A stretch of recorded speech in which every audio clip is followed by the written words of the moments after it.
हिरण्यकश्यप अमर होने के लिए हिमालय पर गया। ब्रह्मा जी ने इसको वरदान दिया कि भैया देखो, अमर तो मैं भी नहीं हूं तो तुमको कैसे बनाऊं। तो हिरण्यकश्यप ने बहुत सारे वरदान मांगे, ना ऊपर मरू, ना नीचे मरू, ना अंदर मरू, ना बाहर, आदि आदि बहुत सारे वरदान मांगे। ब्रह्मा जी ने सब पर कह दिया तथास्तु। हिरण्यकश्यप बोला मैंने कहा अमर बना दो, आपने मना कर दिया, और मैंने वही अमरत्व का वरदान इतने सारे रूपों में मांगा तो आपने तथास्तु कह दिया। क्यों? ब्रह्मा जी बोले चाहे तू कितने वरदान मांग ले फिर भी मर जाएगा, ठाकुर जी तुझको मारेंगे।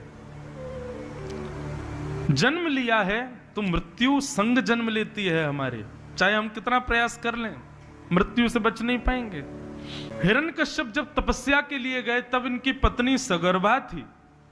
हिरण्यकश्यप के जाते ही नारद जी ने आकर के इनकी पत्नी को कथाएं सुनाई, और गर्भ में बालक ने कथा सुनी। उसका प्रभाव यह हुआ कि जन्म लेते ही राक्षस कुल में उस बालक का स्वभाव भक्ति में हुआ और नाम पड़ा प्रहलाद। यहां हिरण्यकश्यप राजा की पत्नी कयाधु, उनके गर्भ में बालक था और नारद जी ने आकर के कथा सुना दी, और उसका प्रभाव यह हुआ कि राक्षस कुल में प्रहलाद का जन्म हुआ।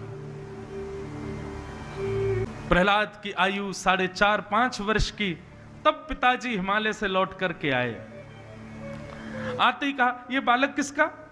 सबने कहा महाराज जी आपका सबसे छोटा बेटा, इसका नाम है प्रहलाद। हिरण्यकश्यप ने गोद में उठाया। जब मैं हिमालय पर गया तुम मां के गर्भ में थे, इतने बड़े हो गए, विद्यालय जाते हो? प्रहलाद जी बोले जी पिताजी। क्या नाम है विद्यालय का? बोले हिरण्यकश्यप दानव विश्वविद्यालय। वहां पर सब दानवी विद्या सिखाई जाती है पिताजी। अच्छा चलो मेरे पास बैठो, कोई अच्छी बात बताओ, तुमने क्या सीखा? 5 वर्ष के हो गए, कोई अच्छी बात बताओ। प्रहलाद जी बोले आप सुनेंगे पिताजी? बोले हाँ मैं सुनूंगा, बताओ। पिताजी 9 प्रकार की भक्ति होती है पिताजी। भगवत प्राप्ति 9 प्रकार, 9 सोपान है। जो व्यक्ति इन 9 सोपानों पे चढ़ जाता है तो फिर उसको भगवत दर्शन का द्वार खुल जाता है, ठाकुर जी तुरंत दिख जाते।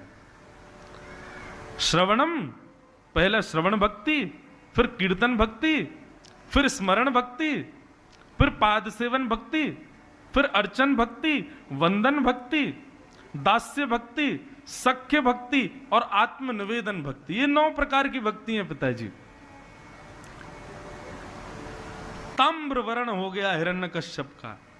किसने सिखाया तुझे ये सब? आज्ञा कर दी सैनिकों को मार दो जान से इसको। ये दुश्मन बालक पैदा हो गया है, मेरे शत्रु का नाम गा रहा है, उसकी प्राप्ति के साधन मुझे बता रहा है। प्रहलाद जी मुस्कुराने लगे। सब राक्षसों ने अनेक प्रयास किए प्रहलाद जी को मारने के, लेकिन कोई भी उनको मार नहीं पाया। एक दिन राक्षसों ने प्रहलाद को पकड़ लिया। बोले प्रहलाद तेरे पास ऐसा क्या है जिससे तेरी मृत्यु नहीं होती?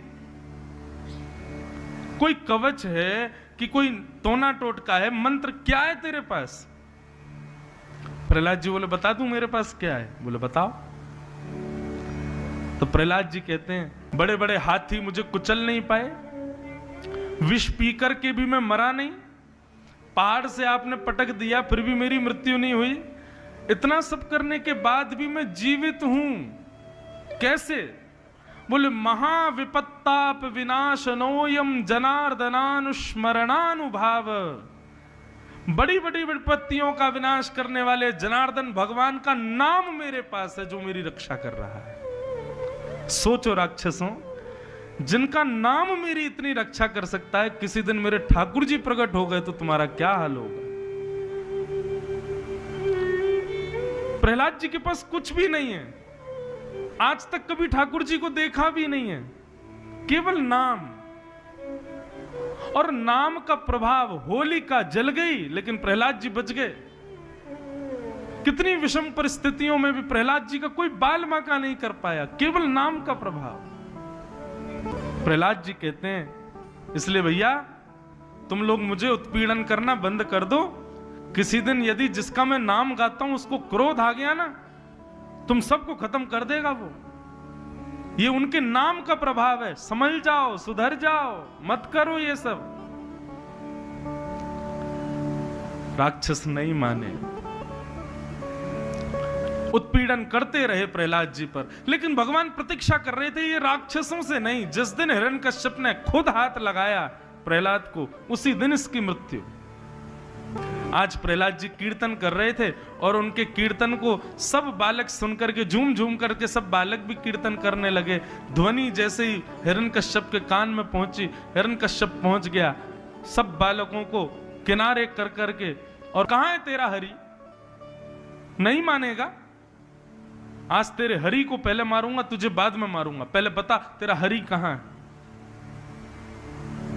पिताजी, प्रश्न यदि गलत हो तो उत्तर सही कैसे हो सकता है? आपने गलत प्रश्न किया है पिताजी। मेरा हरि कहां है ये मत बोलिए, ये बोलिए वो कहां नहीं है। आप में भी है, मुझ में भी है, यहां जितने बालक हैं सब में है, सबके भीतर विद्यमान है। कण कण में वो बैठा है नाथ। अच्छा, सब जगह है? बोले हाँ। तो आज तुझे बचा के दिखाए मुझसे। इस खंबे में है? जी पिताजी है। देख ले।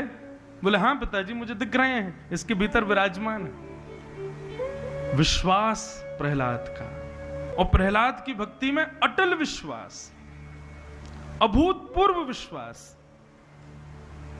जैसे ही गदा का भेदन किया, कोई खंबे के भीतर भगवान बैठे नहीं थे, लेकिन प्रहलाद का विश्वास था कि भगवान हैं।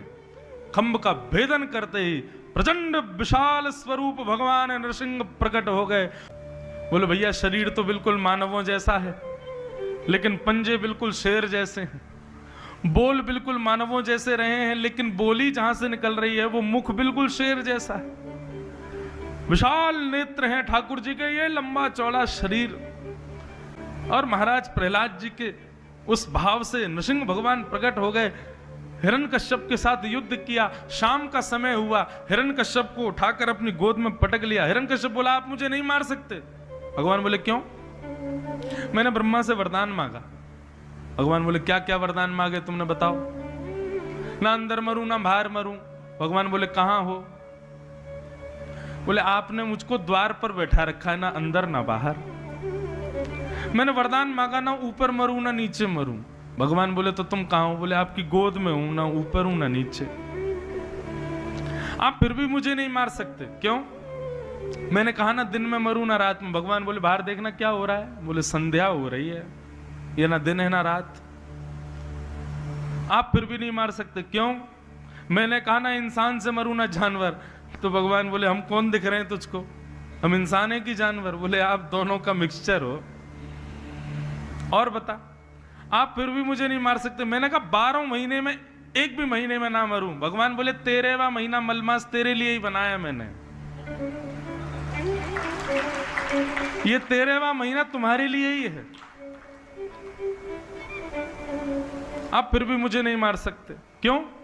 मैंने वरदान मांगा ना सजीव से मरूं ना निर्जीव से, ना मुझे कोई जीवित मार सके और ना कोई मरा हुआ। भगवान बोले हम सजीव निर्जीव नहीं है।